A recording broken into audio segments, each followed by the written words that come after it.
So we're standing here in my living room in Tokyo, Japan, and I'm going to show everybody just how amazing Bitcoin is by sending 100 euros worth of Bitcoin as of today's value through my TV, onto the camera, onto the TV in the Netherlands, and anybody with their Bitcoin wallet ready that scans what they're gonna see on the screen in a moment will be able to claim the 100 euros worth of Bitcoins. And there's nothing that anybody can do to stop it or to freeze your account or block it or control it in any way. So on the TV here, we have a Bitcoin address that I've just generated. And I have my phone here. I'm gonna scan the QR code for the Bitcoin address on the TV. Now I have it. I'm gonna send 100 euros worth of Bitcoins to that address. So we'll hit send. And anybody can monitor on blockchain.info the balance of this address. There it is, 100 euros worth of Bitcoins just arrived at this address. So total received 100 euros, final balance 100 euros. Just like that. So on this next screen you're about to see, anybody with their Bitcoin wallet that scans the private key that corresponds with that address will be able to claim that money just by scanning the code that you're about to see on your television. So if you want to take a look, here it comes, 100 euros ready for anyone to claim. All you have to do is scan this one right here, and it's 100 euros worth of Bitcoins as of today. By the time you scan it, it might be worth even more. So there it is for anyone ready to claim with their Bitcoin wallet. Okay, Holland, now you've just seen the power of Bitcoin. I sent 100 euros worth of Bitcoin from here in Tokyo directly to you guys through this camera, through the network, through the TV, right into your home. If I had tried to do that, send you the money with a traditional bank, it would have taken several days and probably cost 30 euros. I just did it right now with Bitcoin instantly, basically for free, and didn't have to ask anybody for permission. I didn't need a bank, I didn't need a government, I didn't need anybody. I just needed myself and you and our smartphones to do it. That's the power of Bitcoin. This is Backlight. Welcome to a world in which we can be our own bank.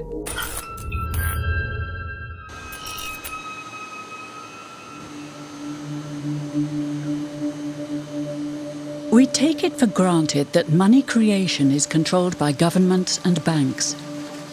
But there's a community of people who don't see this as a given and who get quite worked up about it. Wall Street is fraud, America is fraud, the world is fraud, banks are fraud, central banks are fraud. We live in an era of fraud. It's all based on fraud, and they get a percentage of the fraud. That's the business model. To suggest that there is any moral or ethical aspect to anything that's going on now is to be completely naive about the fact that we live in an era dominated by financial terrorists, jihadis of banking. They're here to kill you and themselves. They believe in an ideology, not the Quran, but Adam Smith, that they completely misread and interpret as something to justify their blowing themselves up. Janet Yellen's a terrorist! Mario Draghi's a terrorist! The Central Bank of Japan is a terrorist! These are the real terrorists! Funds received.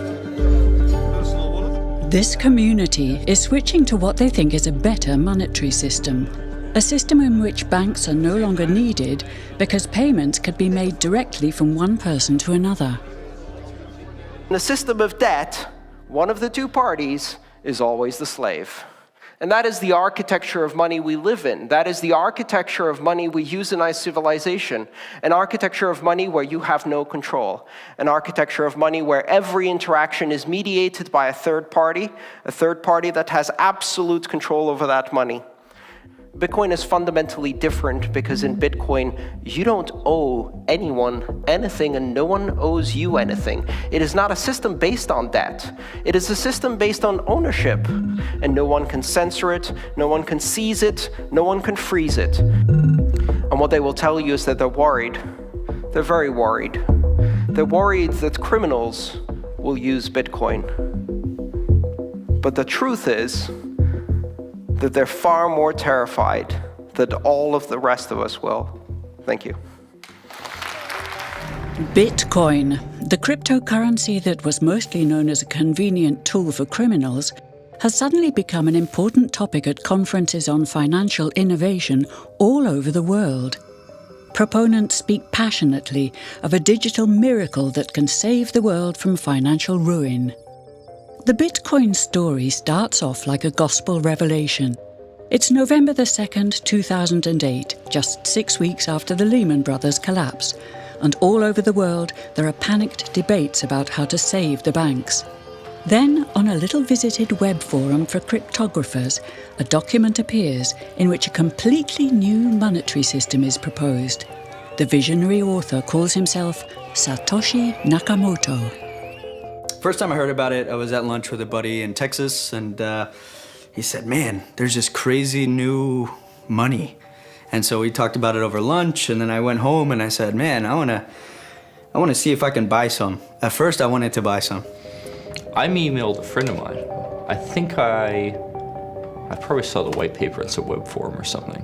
You know, it just said this is some electronic currency thing. And this was publicly available. You know, this was posted, I think December, 2008 or something. And these were the darkest days of the financial crisis. So that to me suggests a very clever mind that saw an opportunity, the perfect opportunity to introduce a new radical technology and a new radical approach to money and finance at just the right moment when people would be very open to making this big shift that's required to adopt a new currency. I'm pretty sure Satoshi is a human being, although I'd really love to go find out that he was some advanced AI. But 99.99% chance he was a human being. What's exciting for me is like a global economy. Right now we say we have a global economy, but I can't take $1 and give it to you in the Netherlands and then you know what to do with it, right? You would have to go and change it to your native currency. And when you kind of eliminate that step, and I can just send you one form of payment and you can send me a product in a matter of seconds, that starts to change things from a global perspective. So The first wire that I sent was for $25,000, and this was in early 2011, and Bitcoins were somewhere around $1. All the way along, I was buying Bitcoin, and anytime I managed to earn some dollars from my other company, I put it into Bitcoin, and at this point, the vast majority of my net worth I've been keeping in Bitcoin for a while now.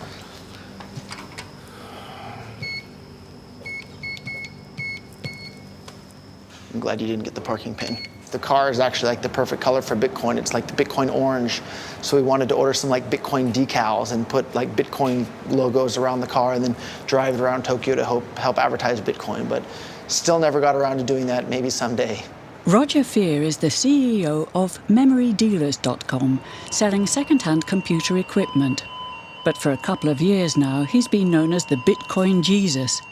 In 2011, he bought $25,000 worth of Bitcoins, which now have a market value of $6 million. And somebody closed my, I usually leave the trunk, the hood open a little bit so that I can reconnect the battery, but I don't know how it got closed between now and the last time I was here, so we'll have to... Some people think of Bitcoin as sort of an early adopter thing, like, okay, I'm already too late, or... So isn't that a problem for Bitcoin? So thinking that it's too late to get involved in Bitcoin is like thinking it's too late to get involved with the internet or too late to get involved with using a cell phone. Like, it's not too late to get involved with Bitcoin. Bitcoin's going to make your life easier in so many ways. And the price of Bitcoin, too, it's not too late for that either. Bitcoin's like $270 a Bitcoin right now. If Bitcoin becomes really popular all over the world, Bitcoins are going to have to be worth at least tens of thousands of dollars a Bitcoin, if not hundreds of thousands of dollars per Bitcoin. So thinking it's too late to get involved with Bitcoin is like thinking it's too late to get involved with using the internet. Of course not. Like, it's ubiquitous in our lives, and Bitcoin's going to become ubiquitous in our lives as well. Perfect money should have a limited supply. That's one of the most important things. It needs to have a limited supply. It needs to be easily recognizable. It needs to be durable. It needs to be transportable. Bitcoin has all of those things better than any other form of money the world has ever seen. And that's why when I noticed Bitcoin for the first time, I realized that it's so incredibly useful as money that people are going to start using it more and more. Roger lives and works in Tokyo. He's outsourcing all the work for his own company so he can spend all his time promoting Bitcoin. So it's a pretty exciting time for Bitcoin right now with all the stuff going on in Greek. I mean, Bitcoin's up about $10 since yesterday, just since all the news on the Greek referendum vote, and just every day in Bitcoin is so exciting. So, and you can see, lots of trading and everything just in the last 24 hours there. I paid to put up a billboard in the heart of Silicon Valley right next to one of the busiest expressways. It just said, we accept Bitcoin, memorydealers.com, and then listed some of the parts that we sell. But then after that, I started paying for national radio ads in the United States that were on more than 100 radio stations across the United States, and paid for that for a couple of years. OK Wave, a popular consumer website in Japan, will accept Bitcoins from now on. At a press conference, Roger Fear helps them spread the word. But today, one Bitcoin is 35,000 yen. だけど、Bitcoin 世界中人気になったら絶対何百万円とか何千万円ならなければならない。絶対 Bitcoin は人気になったら。ロジャーさんから説明をしていただきますので、ロジャーさんぜひビコをご説明いただければと思います。いいマネにはこういうことがあるんだけど、ナタリーさんは私より日本語うまいだから日本人だから、これはちょっと難しいことだから説明して聞いてくれませんか？すごいお金にはすごいさまざまな役割があるんですけれども、ビットコインはですね、手数料もかからなかったりとか、すごく透明性が高かったり、すごくオープンなリソースであったり、すごくお金にある、重要な要素をさらに超えていい要素がいっぱいあるということですね。今までのビットコインの前のお金にはこういうことはちょっとありましただけど、今までには人間の歴史のことを最初から今までビットコインは一番こういうことを持ってるだから、世界中には一番いいお金になる。ビットコイン財布が持ってたら今から送りますよ。送った。もう入った。早いでしょ？5秒じゃないよね。早い。これ何？すごい。そう、アプリインストールしたら。そう。今送ってる。もう送った？もう入ったでしょ？でも今日は1000円分。ビットコイン本当に世界中人気になったら100万円になるの可能性は全然あります。Roger, are you giving bitcoins away? I'm giving every single person here 1,000 yen worth of bitcoins, which is like $8 and something cents.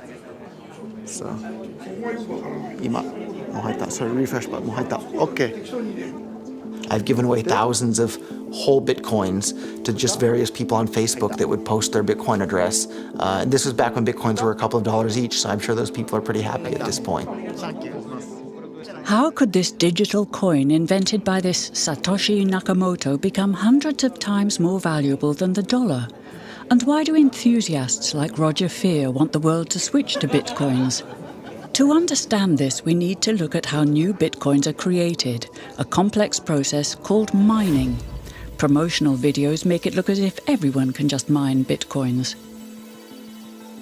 Millions of people all over the world earn real crypto money daily. It's quite simple. Just download the special software, connect to the web, and wait for your profits to roll in. For mining, you don't need any special knowledge. You can mine at home, at work, or at a cafe, anywhere there's access to the internet. In fact, lots of people have already received a good income from mining. It's interesting, but does it get us? Does it get you out of the bed in the morning? No, it doesn't. I get it. Huh? Does it get you out of the bed in the morning? No, it doesn't. I get it. Marshall Long was one of the world's first Bitcoin miners. Now he's the CEO of Final Hash, a company that professionally mines Bitcoins. Okay, well that's fine. We can talk about it more in Chicago. That's fine. So, back in the early days, I'd get phone calls from my buddies. Oh, hey man, I lost 10,000 Bitcoins because my computer blew up, right? Back then, one Bitcoin was less than a penny, right? So nobody cared. They lost $10. I don't care, right? And now 10,000 Bitcoins, that's $5 million. That's a big deal, right? So now it's interesting to see how the industry has changed. There wasn't YouTube videos and all these nice things to show you how to mine. So it took me about 3 weeks to hook a computer up to figure out how to do this mining. And back in the good days, you could take a laptop like this and you could mine maybe 100 or 200 coins in a day. When summertime in Houston came, my wife was like, this AC has been on for 24 hours. It's really hot. What are you doing up there? I said, oh, I'm just running some computers. And she walks up there and, you see 50 graphics cards all running at the same time. And it's very hot. And she's like, okay, you gotta get out of here. You gotta figure something else out because it is too hot. Hey, what's up, Nerdgasm fans? Jerry here, aka Barnacles. I'm here with Marshall Long from @FinalHash. Now, we're out here at, I would say, what's going to be the largest Bitcoin mine in North America. And it's realistically an actual mining operation. Like, you can pretty much attribute everything that's going on here to like a real gold mining operation. It's like you have heavy equipment, you have cost, you have fuel costs, and you have recovery. Everything. That you then go and sell and turn into real money. That's right.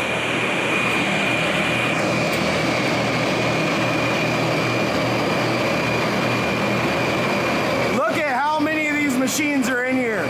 You got S4s, S5s, everything. Actually, this looks like it's mostly S4s, huh? Mostly S4s in here. This is literally the loudest place ever. It's like being in a wind tunnel. You got air blowing through the top. Move your hair around. I mean, these things are all blowing out massive air. Now, the cooling in here is so efficient that if you put your hand back here behind the units where they're drawing air, it's freezing cold. It is nice, ice cold air coming in here. You put your hand in the front, down the center, it is burning, burning hot. So if you're asking yourself, is Bitcoin mining profitable? On this scale, hell yes it is. A Bitcoin is the reward for solving complex mathematical puzzles, and Bitcoin miners let their computers work day and night to complete these tasks. All the Bitcoin users in the world are connected, and together they constitute a network that processes and checks all Bitcoin transactions in a public ledger called the blockchain, and Satoshi Nakamoto designed it in such a way that users can create a free and anonymous Bitcoin account number, a so-called wallet. Satoshi's invention eliminates the need for a central bank, because all the users together are the bank. But early Bitcoin users had no idea how big Bitcoin and the blockchain would become. I think sometime in spring of 2010, I could be wrong on the exact dates, but basically someone put out a request saying, hey, I'd like to buy something with Bitcoin. Will anyone buy me a pizza? And I believe someone here in England bought the person in Florida a pizza for 10,000 or something Bitcoins. I mean, it'd be worth, a very large sum of money today. And that was the first Bitcoin commercial transaction. Garrick Heilman, an economist at the London School of Economics, was one of the first scholars to study Bitcoin and the blockchain as a serious monetary system. As a scholar, did you sort of label it, or was it something totally new to you? It looked very different to me. I mean, as soon as I heard the word decentralized and the fact there was a network powering this currency rather than a central issuer, that immediately captured my interest as something quite different based on what little I knew about alternative currencies at that time. What it meant for people who are libertarians in particular is that the government couldn't come in and shut down a server and end Bitcoin. It would have to shut down the entire internet or turn off the electricity grid to stop Bitcoin. And so that was really attractive to people who are worried about these types of things. Many of the early Bitcoin enthusiasts were libertarians who saw Bitcoin as the ultimate remedy for state intervention. This was also what attracted Roger Ver to Bitcoin. In his early 20s, he was a candidate for the Libertarian Party in California. But during his campaign, he was sentenced to 10 months in prison for trafficking illegal fireworks. According to him, this was a political case brought by people who opposed his ideas. So I have two Bitcoin-related geese. I have the bitcoin.org and I have the blockchain.info Bitcoin blockchain logo. So you think it was a political case? There's no doubt in my mind whatsoever, and in fact, even at one of the pretrial conference things with the ATF agents, my attorney and the U.S. attorney, my attorney was saying, hey, these are store-bought firecrackers we sold on eBay. We can pay a fine and do some community service and be done with this. There's no reason to destroy my life over it and send me to prison and make me a felon. And the U.S. attorney at that point was kind of nodding his head like that sounds reasonable. And the ATF agent literally pounded his hand on the table and shouted, but you didn't hear the things that he said, which I think summed up very clearly. They weren't mad about anything that I had done. They were mad about the things that I had said, because the ideas that I'm trying to spread are subversive to the state. And I did 10 months in federal prison, and I was scared of the U.S. government. The moment I was allowed to leave the U.S., I left, and I haven't lived there ever since. And they have what's called an exit tax. So at the time you announce you're a United States citizen, they tax you on your entire net worth at capital gains tax rates, and you have to pay them that money. Otherwise, they'll probably either send you to jail or at the very least not ever let you back in the country ever again. If you think about it, it's not all that different than slaves from the past having to buy their freedom from the plantation owner. Money creation by the state is sort of connected to state aggression for you, right? In my line of thinking is if you or I create counterfeit euros or print euros or dollars or yen, we would go to jail for counterfeiting because it's destructive to the economy. By counterfeiting dollars, it's stealing from everybody else in the economy that has money. When governments do the exact same thing, it has the exact same negative effects. The only difference is they call it fancy names like quantitative easing or economic stimulus, but it's destructive for the exact same reasons.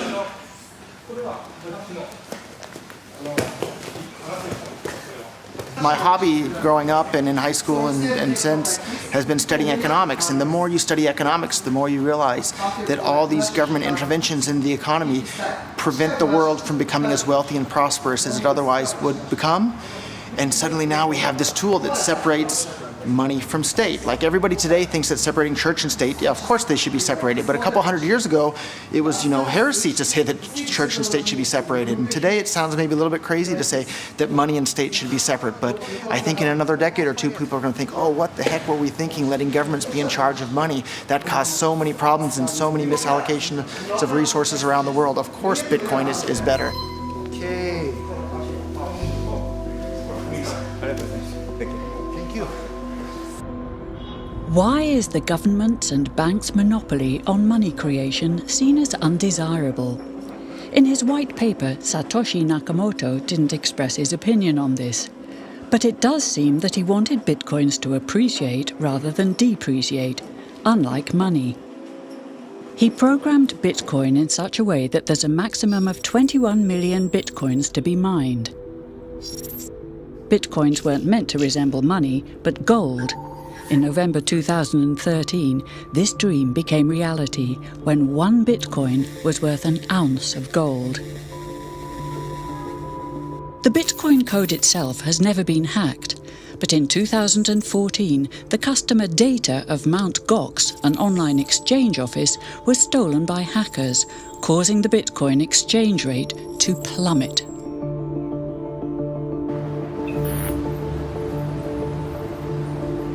At the Financial Times in London, journalist Izabela Kaminska has been critically following the Bitcoin exchange rate and community since the very beginning. I've always been a geek about finance, and I've always been a geek about how the system works. So like the really boring nuts and bolts, the plumbing of the system. And I think in 2008, it was the first time we all really thought, actually, not only is this system as we know it possibly crumbling, there might be opportunities for new systems to come up as a result of it. Yeah, exactly. Yeah. Well, yeah, so I guess I started writing about it again around here, 2012. And then we had the first little rally. And then this is also this is very reminiscent to the classic bubble I know that you chart. guys want to change the next. So you see, this is the famous bubble chart, which has takeoff, first sell-off, bear traps. That's the first little micro, mini dump. Then you go to the new total bubble, then it crashes. Then there's a bit of like a return. People think maybe it's going to come back, and then it crashes again, and then it gets back to a more realistic trajectory, and you'll see that really is very reminiscent to what we've seen here. What everyone is really wondering is, will we see a consolidation of this price, or will it recover somewhat, or will it go completely to zero? What do you think? I think what's best for Bitcoin is actually if it just stays stable. So everybody agrees volatility is currently the biggest enemy of Bitcoin. Satoshi's dream, what would that be? the paper doesn't really say what his big dream was. He just wanted an efficient mechanism that was cheap. But in terms of what I think people have projected his vision as being is this world where we are all our own bank. We don't have to depend on any intermediary, and banks are gone. In the current economy, because of the way our system is structured, if I decide to hoard my dollars, I'm usually hoarding them in an institution that is using them as a means of capital raising, and they will be lending them out. So my money, even though I'm saving, that saving is going into an investment somewhere else, being done by a bank, etc., and it's helping to grow the economy. So my saving doesn't disadvantage the economy. But in Bitcoin, there isn't that opportunity. So a hoarded Bitcoin is a hoarded Bitcoin. It's totally idle.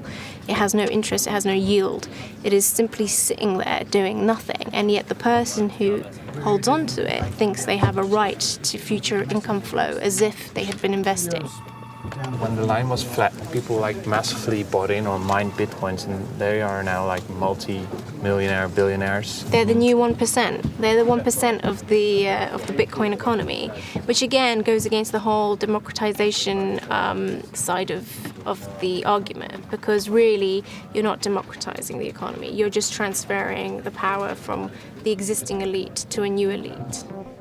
The fact that a few early Bitcoin miners and investors are now multi-millionaires is reminiscent of the current banking system, in which bankers are accused of personal enrichment.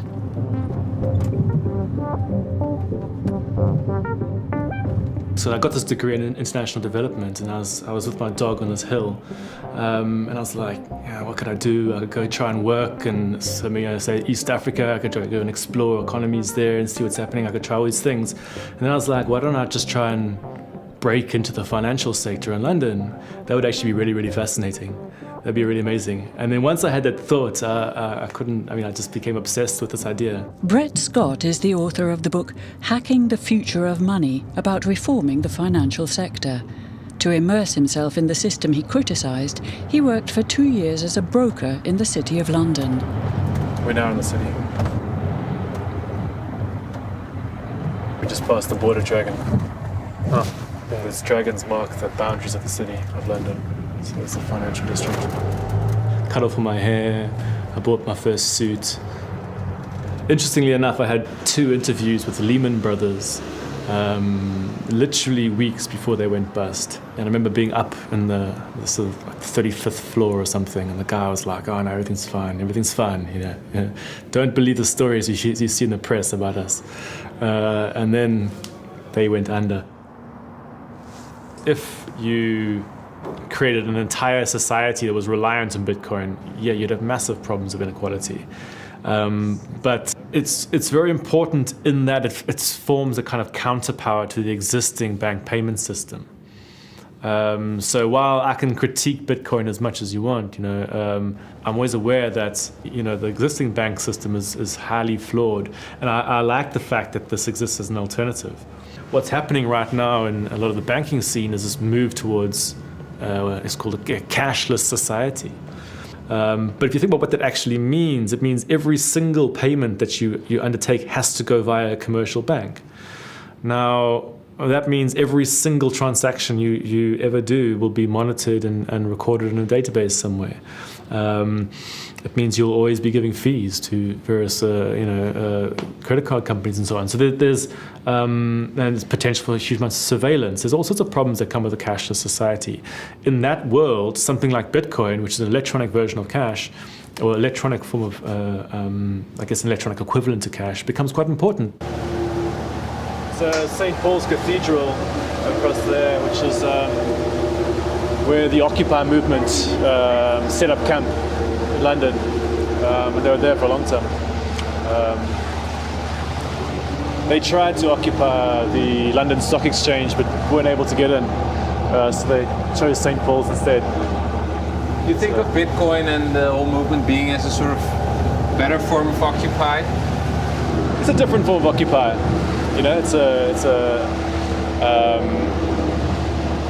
Maybe it's a follow-on from the Occupy movement in some ways.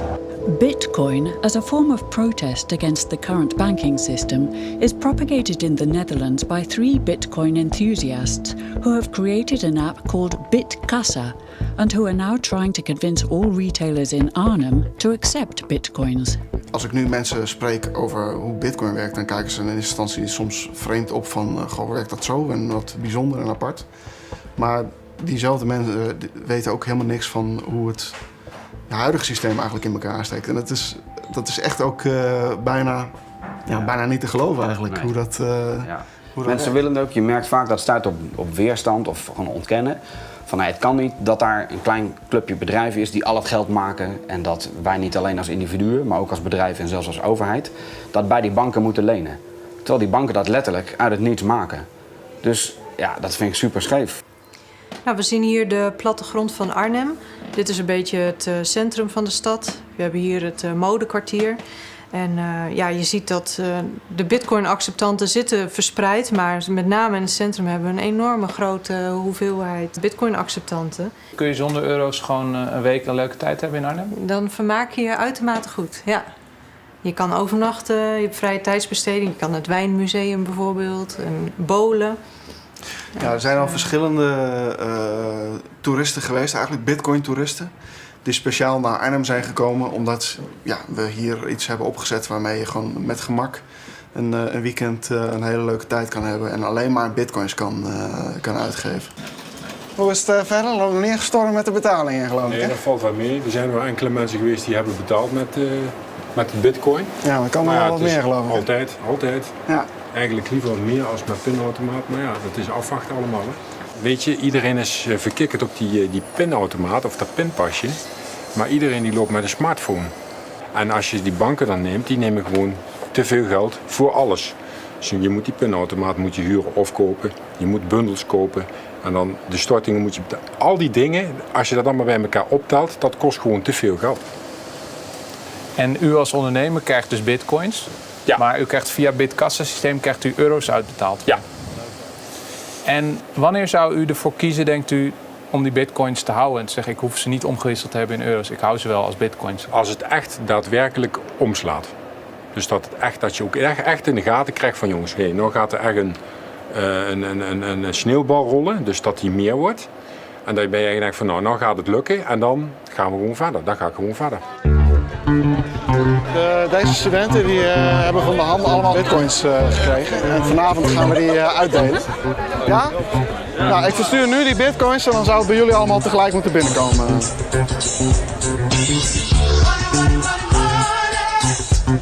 Is nu onderweg.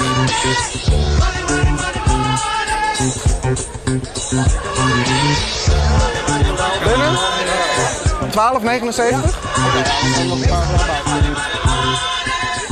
En wat is het verschil volgens jullie met de euro? Dat hij veel meer heen en weer gaat. Ja.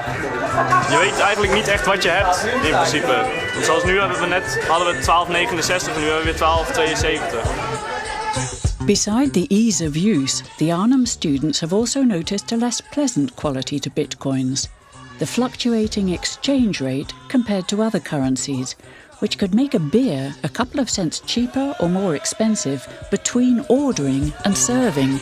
So Bitcoin, in my definition, is not money. The key to something being money, in my opinion, is that it's a widely used unit of account, meaning that goods and services are priced in it. So when you go to the coffee shop, you see something priced in Bitcoin. That's not true. There are coffee shops where there are prices in Bitcoin, but that price is changing constantly based on the currency it's linked to. So the pound, for example, here in England lost 20% of its value recently, but the price of coffee didn't change. It was still 99p. That's what it means to be a unit of account, and Bitcoin is not that. The price adjusts based on its exchange rate continuously. Do you see Bitcoin as a form of money or as digital gold? So I see gold as money, and I see Bitcoin as having all the same properties of gold with one property that actually a couple properties that are even better. So gold is kind of hard to divide. Bitcoin divides down to 8 decimal points instantly, super easily. Gold is really, really difficult to transport. If I want to transport gold from here to Moscow, it'll cost a bunch of money to do that, and it's dangerous, and you have to have armed guards and who knows what. With Bitcoin, I can send Bitcoin from here to Moscow or to Holland instantly, just like that, basically for free. I don't have to pay for a bunch of armed guards. It just happens almost like magic. If you ever ask somebody why they think gold's valuable, they can't ever really tell you. They always give you these like weird stories around, oh, it's like a precious metal, isn't it? It's pretty. While we think it has all this intrinsic value, this intrinsic value of gold has been largely constructed in people's heads, often by actually like association with power, association with religious figures. Bitcoin has potential for similar types of construction. You could create this sense of this almost like a commodity-like token that has no immediate sort of value to it, but can be imbued with value.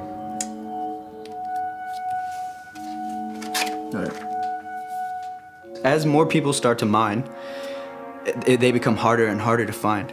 So it's kind of been I correlate it to like an arms race, right? The guy with the biggest gun wins at this point. So this is the newest place we've started working on here.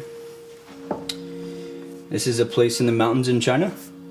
It's cool and it doesn't rain that much, so we can cool it very efficiently. How much do you pay for that electricity on a daily basis?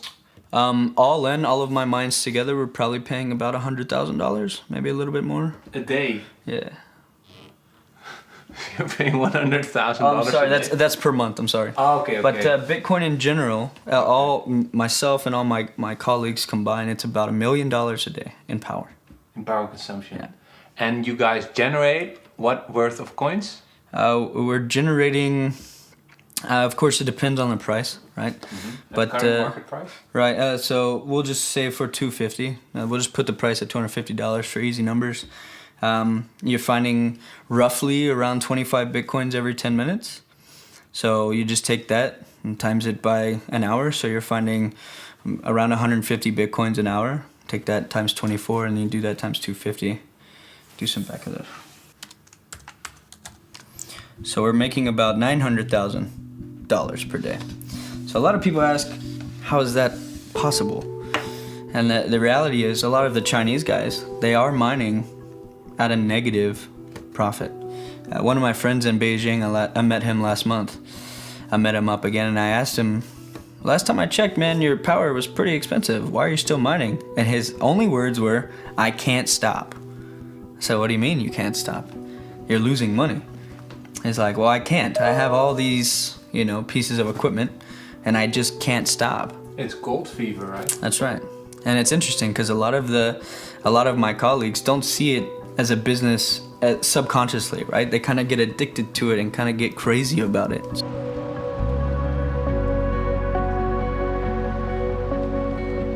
好，现在看到的就是我们那个长城镇的机房，这是我们大连的1号机房。现在有3层楼，我们使用的是第2层。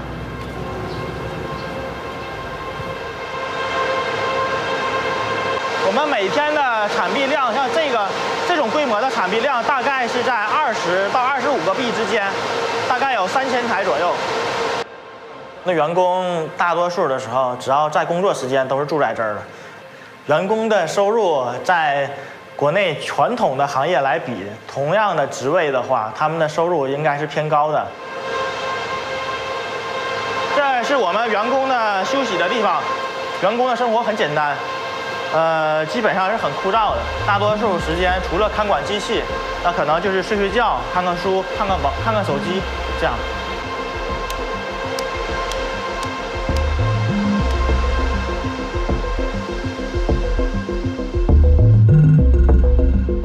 So what was supposed to be a very democratic system has ended up concentrating in exactly the same way that we have seen the banks concentrate their business. So now you have most of the miners are based in China, or most of the miners are huge server farms that, you know, the average person can't be a miner anymore in Bitcoin. It's far, you know, the barriers to entry are now really, really quite expensive. You have to invest in at least, you know, thousands of dollars of equipment if you want to be a miner.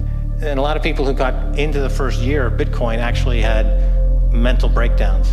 It was so beautiful. It was like you're seeing, you know, some of the most remarkable art ever for the first time. One of the qualities that I don't like about the community is that it's extremely absolutist, it's very politically led, and it assumes that its political ideology is the correct one, and it kind of thrusts its political ideology on everybody else. So I always say, you know, I don't want political ideology when I'm paying for my coffee. I just want a payment network that works and that allows me to benefit from smooth transaction. Lots of paper money. So this is a receipt, and this is my public address and private key. You got it covered for us, so we cannot film it. That's right. Bitcoin. Over the past 2 years, new members are increasingly joining the Bitcoin community, not for ideological reasons, but for practical ones. In Kiev, there are some protests happening, so people started using social media to share their QR code. Within a matter of days, they automatically had $15,000 in their wallets from sympathizers to the protests. That money was transferred from around the world. It's an incredibly powerful example, because today I spent 7 years in Nicaragua, and today I still cannot use PayPal to transfer money to my friends in Nicaragua. Whether or not Bitcoin will be worth millions isn't the main question for many computer scientists, investors, and hackers. To them, Satoshi Nakamoto's real invention is the blockchain technology, a global open ledger which can be used to share much more than just money. You may think that Bitcoin is just another way to pay for a cup of coffee, but it's not. Bitcoin is just the denomination used to pay the toll to put stuff on this global ledger. Now, if you think about it, timestamp recordings of deaths, births, property, transactions, votes, this is the entire fabric of our civilization, which makes the blockchain one of the most profound human innovations of our time, because having a massive global ledger as a public utility can completely reorganize the way that we run our societies. Fundamentally, blockchain is a database sort of mechanism, and it's a standard, it's a protocol. And one of the problems we have in an increasingly globalized system is that everyone is operating their systems on their own local standards. And getting people to do everything in a uniform way that benefits all of us, like, you know, bringing in the metric system, that is really, really hard. Blockchain offers an opportunity to start this new, exciting technological industry from a standard that is globalized and potentially uniform. So I see the potential that way. The decentralized blockchain makes it possible to share data publicly without a single party controlling the system. In the blockchain, all participants in the network are equal. Maybe inventor Satoshi Nakamoto saw Bitcoin as just the first experiment with this form of digital democracy. I think blockchain technology is really authentically fascinating. Like, I think it's anybody who ignores it and writes it off is probably making a mistake. I think it's definitely not going to get smaller. But to this day, the true identity of the architect behind this revolutionary technology remains a mystery. We can't ask Satoshi questions, which is really frustrating, right? But it's also, again, part of, I think, the magic of Bitcoin is that, we can all kind of imagine this technology, as we see it, rather than just as Satoshi did. So it could be used in this way, even if Satoshi didn't intend it to be this widely, worldwide distributed thing. I think Satoshi probably did, but it still could be that, and we can make it that. Satoshi around here somewhere in Tokyo? Yeah, I think I see him right there. Oh, that's a question I get a lot, actually. A lot of people have asked me who Satoshi is since I got in so early. I think I've got a pretty good idea, but I like to keep that one close to my chest. So. Why? I mean, tell me. Because I'm not 100% certain. And the reality is it doesn't really matter, right? It doesn't matter who Satoshi is. Because now it's kind of grown beyond like a pet project, right? But I mean, he owns, Satoshi owns how many coins? I think he's got about 500,000 locked up. With his blockchain technology, inventor Satoshi Nakamoto has completely relinquished his control of Bitcoin. But he does own 1/20th of all Bitcoins himself. So if one day Bitcoin does become widely accepted as a currency, he will be one of the richest people on Earth. People might find that scary, a new currency or a system based on an inventor who owns already, well, 1/20th of all the currency he invented. Yeah. Isn't that a problem? Satoshi invented one of the most important inventions in the entire history of humankind that's going to improve the lives of everybody on the planet for the better. If he had half of all the Bitcoins, he would still deserve it. Who do you think Satoshi is? I think it's probably a band of people who decided that a nom de plume was the best way to go, precisely because if it did take off, there would be too many consequences for an individual, one person, or even a group of people. And from my perspective, you never make a move of this sort without a myth. You need a sort of foundation myth. Every good sort of system of power has a foundation myth, and it's always best if the leader is either anonymous or aloof or in some way distant from the public, because you have to create a sort of mythology around him. And because Satoshi, nobody knows who he is. If we knew who he was, it would almost ruin the whole thing for everybody, I think. Why did he disappear, you think? He undermined the ability of every single government on the entire planet to control the money supply. And that's how every single government in the world is controlling their citizens and their economies today. And he just basically, knocked their feet right out from under them with the invention of Bitcoin. And I'm sure that's going to make a lot of people who want to control other people by force really, really upset. So yeah, I think it's really, really smart for him to have disappeared. And for me, it probably would have been smarter for me to keep quiet too, but Bitcoin's too exciting for me to stay quiet about. I think a lot of people are underestimating the way in which Bitcoin and the blockchain are going to change the power structures in society in general. I mean, I grew up in the US and I see all these people like, yeah, nuke everybody in the Middle East and kill them all. And then they have the former Secretary of State, Madeleine Albright, on 60 Minutes, one of the most popular news shows in the US. And they asked her, they said, there's reports that more than 500,000 Iraqi children have died as a direct result of US sanctions. And she looks back at her with a straight face and she goes, it was a really tough decision, but I think that it was worth it. Worth murdering 500,000 kids because of what the government did? And I apologize for crying, but it just disgusts me from my core when I see government people murdering people around the world. It's not just theoretical, these are real people with real lives. And it's real people, and Bitcoin has the power to undermine everything they're doing to people around the world. And I'm sorry for shouting, but it just disgusts me what these people in government do. And they do it through central banking and through the control of the money supply, and Bitcoin takes that away from them.